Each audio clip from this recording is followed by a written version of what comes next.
Today's video will be about the upcoming patch for Gundam Versus that I found to be worth having a conversation over, patch 1.05. This patch will be released in Japan on the 25th of September, and I say it's worth having a conversation over because it adds a lot of new interesting things to the game, while also leaving a closing notice on adjustments to units and strikers in a later patch, 1.06. In addition to discussing these updates, I will also have a minor discussion on current game balance as well. So the first thing that's coming to the game is a new player match mode, 1v1. Now obviously this is not how you're supposed to play Gundam Versus, of course, as the game itself is designed to be a 2v2 game. However, this does allow you to make private one-on-one lobbies with your friends to test out a lot of interesting things such as melee priority differences between suits, or even just to simply experiment some type of ability on a specific type of suit, you know? In order to find this game mode when the patch releases, all you have to do is search for it in the player match menu as usual. One thing that kind of came up in my head when I first saw this addition in the patch notes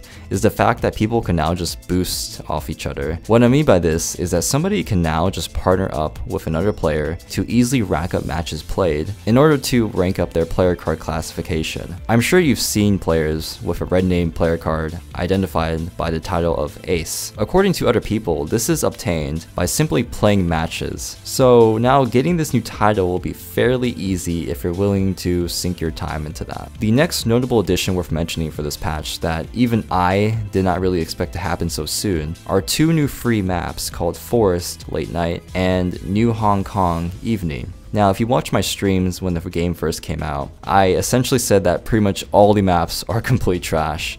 They forced a player to play a specific playstyle due to the fixed size on many of the maps. A good example of this is the Tekadon map, when you're playing a ranged suit with weak neutral such as Dynamis. Then you have ridiculously large maps such as the Colony, that seems like it was specifically made for 3v3, but is still pulled into shuffle matches for 2v2 regardless. Then you have the training mode map, which again, I don't even know why they put it in the pools for 2v2. Maps as a whole in Gundam Versus to me is incredibly disappointing, as it simply does not allow every player to play as they wish because they will either have an advantage or disadvantage depending on the size of the map. This is why I hope these new maps are actually relatively sized appropriately for neutral game, and will not be ludicrously big or just too small in general. Next, we have what I consider to be the most entertaining addition for the upcoming patch, which is the new extra wave called Playable Boss Challenge in Ultimate Battle. Since this is an extra wave type of deal, it will have a chance to occur randomly when you play Ultimate Battle as the waves go up.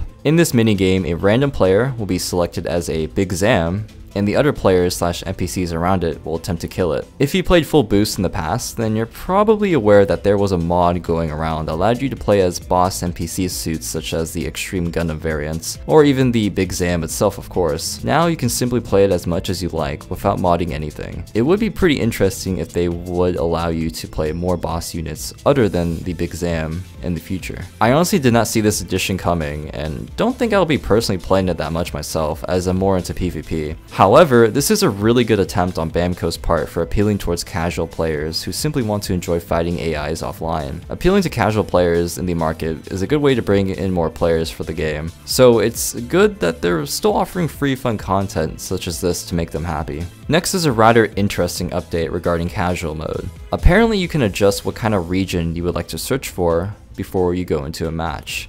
So it kind of works just like player matches search settings now. Now you have the option to find players from the same country as you, or you can just simply go worldwide. Personally, I'm not really moved by this that much, because if you play casual mode a lot, then you'll notice that you just get paired with people near you anyways, so what's the point of having these options, you know? Now obviously this will narrow down the results a lot easier, but casual mode has always been the type of process that finds people near you first, then branches off to people in other areas such as Japan or China. It's still a neat feature nonetheless. The final thing worth mentioning is of course their closing statement on patch 1.06, where they will be making changes to suits and strikers. If you play this game, then you know that 300 suits as a whole are rather lackluster and not worth playing that much in serious sets. A good example of this is how Gundam Dynamis is pretty much trash in Gundam Versus, because he can no longer play on CSA punishments that easily due to players just spamming step dives. Why is this a problem? Well, when you step dive, you are consistently cutting tracking and moving at the same time. Dynamis will waste a lot of time sending out missed CSAs while the enemy just step dives them. So basically, why play Dynamis at all at this point compared to other 300 suits, you know? He has an extremely poor neutral game and cannot compete that well overall in comparison to one of the better 300 suits, such as AU colored Gundam Mark II. Mind you that this is coming from a sniper player that played a lot of Dynamis in Cheridum back in full boost.